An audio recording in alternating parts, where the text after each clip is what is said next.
اور ہماری گفتگو کا مرکز و محور تو عنوان ہے سیرت نگاری کی فنی مباحث۔ تو اس ضمن میں ایک سوال ہے کہ آپ یہ فرمائیں کہ سیرت نگاری کے حوالے سے مستقبل میں کیا کیا امکانات ہیں، ان پر ذرا روشنی ڈالیں۔ سیرت نگاری کے عنوانات اور خاص طور سے ابھی آپ نے علوم سیرت کا ذکر کیا تو اس سے ایک عنوان اور بھی شامل ہوتا ہے، وہ ہے علوم سیرت میں، وہ ہے مستقبلیات سیرت۔ صحیح۔ مستقبلیات دنیا بھر میں مختلف فنون کے حوالے سے موجود ہے، جس کا عام طور پر دائرہ ملک کی داخلی اور خارجی صورتحال پر ہوتا ہے، معاشی صورتحال پر ہوتا ہے۔ لیکن اگر ہم اس کو سیرت کے تناظر میں دیکھیں تو مستقبلیات سیرت کا عنوان بھی ہم پیش کر سکتے ہیں۔ تو مستقبل میں سیرت طیبہ کے حوالے سے دو پہلو بہت نمایاں ہیں، اور ان دو پہلوؤں کو سامنے رکھیں تو ان سے مزید 2000 پہلو نکل سکتے ہیں۔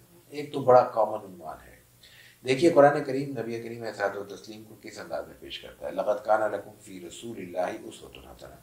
اب اللہ کے رسول صلی اللہ علیہ وسلم میں ایک رول ماڈل ہے، اسوہ حسنہ ہے، تو اس کا مفہوم کیا ہے؟ اس کا مختصر ترین مفہوم یہ ہے کہ قیامت تک آنے والی آ سکتی ہے تو وہ صرف ذات رسالت مآب علیہ الصلوۃ والتسلیم ہے۔ اس کے علاوہ جتنی رہنمائی میسر آئے گی وہ اگر اس رہنمائی سے ہٹ کر ہے تو ہمارے لیے بظاہر کتنی ہی خوشنما کیوں نہ ہو مفید نہیں ہوگی۔ یہ اس کا خلاصہ ہے۔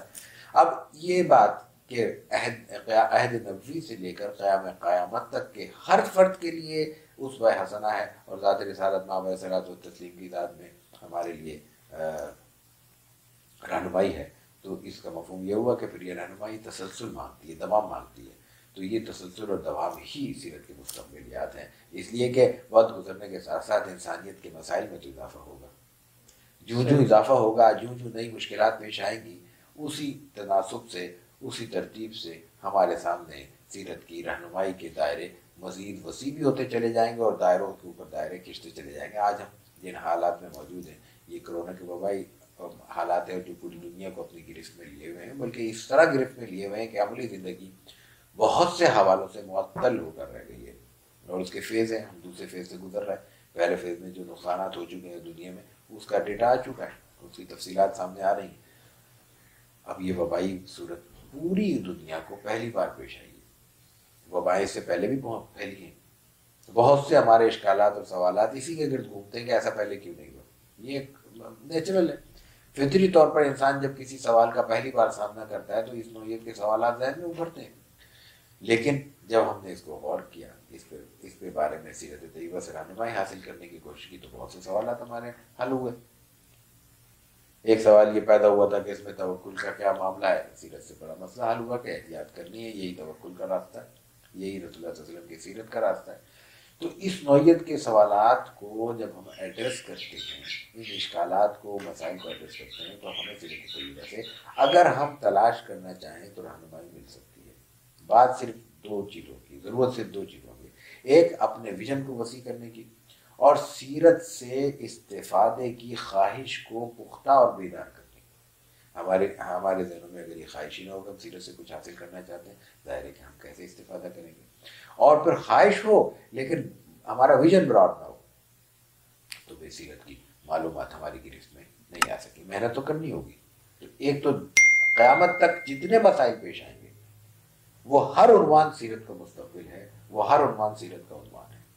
دوسری چیز وہی سوال جو شروع سے چلا آ رہا ہے ہمارے آج کی گفتگو میں، ہمارے جو مختلف متون ہیں، ان کی جو مختلف ڈائمنشنز ہیں، ان کے سے جو استفادے کی بات کی شکلیں ہیں، وہ تمام ہمارے لیے ایک پورا دائرہ مستقبل کا۔ ابھی ہم نہیں کام کر سکے، ہم تو آج تک علامہ شبلی کی سیرت النبی کو سلیقے سے نہیں چھاپ سکے۔ سلیقے سے مراد آرٹ پیپر پہ 4 کلر چھاپنا نہیں ہے، اس کے متن کو آج کے تناظر میں، آج کے منہج تحقیق کی روشنی میں اس طرح ایڈٹ کرنا ہے کہ وہ آج کی کتاب معلوم ہو۔ اس میں بہت فنی نوعیت کی پنکچویشن بھی، پیراگرافنگ بھی شامل ہے، اور پھر اس کے ساتھ وہ جو انہوں نے جو حوالے دیے ان کو اصل سے ملانا بھی شامل ہے۔ ابھی جو صدی ایڈیشن آیا وہ خاصا غنیمت ہے، لیکن ابھی گنجائش کافی باقی ہے، خاص طور پہ علامہ شبلی کی جو قلم سے نکلنے والی 2 جلدیں ہیں، جس کے مرتب بہرحال علامہ سید سلیمان ندوی ہیں رحمۃ اللہ علیہ، اس کو الگ سے ہمارے ہاں اتنے ادارے موجود ہیں سیرت چیئرز کا ایک پورا وسیع، بلکہ میں ایک لفظ تھوڑا سا بے ادبی کا ہے لیکن محاورے میں برداشت کر لیا جائے، ایک جال بچھا ہوا ہے. لیکن کام کیا ہوا ہے؟ یہ وہ کام نہیں ہے جو کمرشل بنیادوں پہ کوئی ادارہ کر سکے. یہ جو سیرت چیئرز ہوتی ہیں یہ اسی مقصد کے لیے ہوتی ہیں کہ یہاں سے وہ پروڈکشن ہو جس کی کمرشل ویلیو نہ ہونے کے باوجود علمی ویلیو مسلم ہو. اب مجھے بتائیے کہ ہم اگر کوئی سیرت کی فہرست مرتب کریں تو اس کی کمرشل ویلیو کیا ہوگی؟ بالکل. لیکن کیا ہم گزشتہ 70 برسوں میں پاکستان کے اور پورے اردو کے 250 برسوں میں اور پورے عالم اسلام کی 1400 برسوں میں 4-6 بھی معقول قسم کی فہرستیں مرتب کر سکیں؟ صلاح الدین المنجد کی موجم مؤلف عن رسول اللہ صلی اللہ علیہ وسلم کے بعد کوئی جامع کتابیات سیرت عربی کی نہیں آئی. اردو میں کیا ہوا ہے وہ سب کے سامنے ہے. 5-7 چھوٹی بڑی فہرستیں ملتی ہیں جو کسی شخص کی انفرادی کوشش ہے، شاید تو اداروں نے کی ہیں لیکن بہرحال ان کے پیچھے کوئی ادارتی محنت نہیں ہے. نتیجہ یہ ہے کہ وہ بہت زیادہ ایک تھی بھی کسی درجے میں مفید تو محدود سے پیریڈ میں تھی. کوئی 70 کی دہائی تک تھی، کوئی 80 کی دہائی تک تھی، کوئی 90 کی دہائی تک تھی. اب آج کیا کچھ ہے؟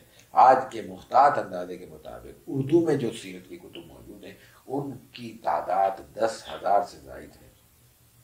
اب یہ محتاط اندازہ ہے، فہرست کا ہے. پھر یہ تو ایک درجہ ہے، ایک دائرہ ہے.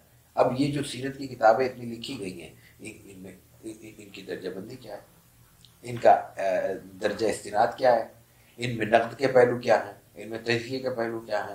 ان میں جو مباحث اٹھائے گئے ہیں وہ کس حد تک درست ہیں؟ کتنوں میں اضافوں کی ضرورت ہے؟ کتنوں میں تصحیح کی ضرورت ہے؟ یہ تو عنوانات پھوٹتے چلے جائیں گے، عنوانات سے نہریں نکلتی چلی جائیں گی اور نہروں کے پھر آگے مزید موضوعات کا سلسلہ جاری ہوگا. تو یہ تمام مستقبل سیرت ہے جس پر ہمیں توجہ کی ضرورت ہے. اور پھر میں عرض کروں گا اگر آپ کی گفتگو کہیں ہمارے ذمہ دار حضرات تک پہنچ سکے، ذمہ دار سے مراد جو کسی نہ کسی دائرے میں کچھ خدمت کرنے کے کا ذوق بھی رکھتے ہیں اور توفیق سے بھی مرصع ہیں، یا اللہ تعالیٰ کی توفیق ان کے ساتھ شامل حال ہے کہ وہ جو روایتی نوعیت کے کام ہو رہے ہیں وہ بھی بعض جگہ ضرورت ہوتی ہے کرتے رہیں. لیکن کوئی ایک آدھ کام ایسا بھی کر لیں جو اکیڈمک نوعیت کا ہو، علمی نوعیت کا ہو، جس کی جو خالصتاً فنی نوعیت کا ہو، جو خالصتاً غیر پیداواری نوعیت کا ہو سمجھ لیجیے، یا غیر نان کمرشل نوعیت کا ہو، جس کو شاید کوئی ستائش کرنے والا نہ ہو، جس کو شاید ہم عوام میں جا کے جس کو شاید ہم پوری طرح ایکسپلین بھی نہ کر سکیں، لیکن جو چند لوگ ہیں ان کی دلچسپی اور ذوق کا ہو اور جس سے پھر بعد میں استفادے کے نئے راستے کھلیں. جی بہت بہت شکریہ ڈاکٹر صاحب، آپ نے قیمتی وقت دیا. اور ناظرین، ڈاکٹر سید عزیز الرحمان صاحب ہمارے ساتھ شریک گفتگو تھے اور سیرت نگاری کی فنی مباحث کے عنوان کے تحت ہم نے ڈاکٹر صاحب سے بہت ساری چیزیں پوچھیں اور سوالات کیے اور انہوں نے پرمغز جوابات دیے. اور اس انٹرویو میں جو سیرت کے طلباء ہیں اور اپنا تحقیق سیرت کے حوالے سے کرنا چاہتے ہیں ان کے لیے بھی بہت سے موضوعات انہوں نے اشارہ کیا اور ان میادین میں بھی کام کی گنجائش ہے. تو ہم ان کے شکر گزار ہیں تہ دل سے کہ آپ نے وقت دیا اور ہمارے ساتھ اس نشست میں تشریف لائے. اور میں شکر گزار ہوں خصوصی طور پر عزیزم برادرم ساجد حمید صاحب کا بھی کہ انہوں نے اس نشست کا انتظام و انسلام کیا اور تمام لوازمات و مناسبات مہیا کیے. ہم اسی کے ساتھ ہی آپ سے اجازت چاہتے ہیں. اللہ حافظ.